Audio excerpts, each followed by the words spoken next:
It's about personal and professional lives impacting on each other. It's a husband and wife.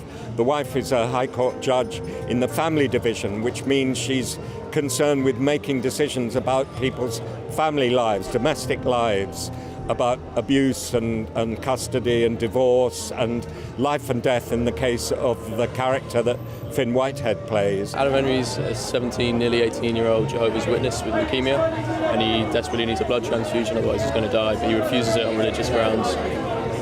As a character, he's this very bright, kind of open person. He's kind of led this sort of sheltered upbringing because of being a Jehovah's Witness, which I think has kept him quite fresh and quite sort of kind of almost pure.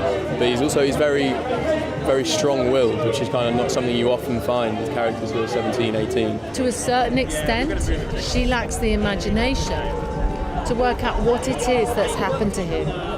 That he's suddenly, as a Jehovah's Witness, he's led a sheltered life, no social need, none of the stuff that we associate with adolescence now. So he's completely open.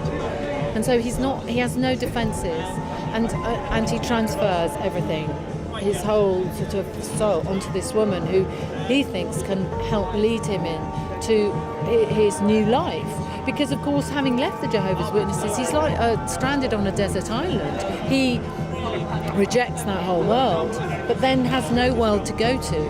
And she's his conduit, and she slams the door in his face. So it's very complex and hard. It's very complex, it's very confusing. I think much like real human relationships are. I think he totally idolises her and definitely puts her on this pedestal.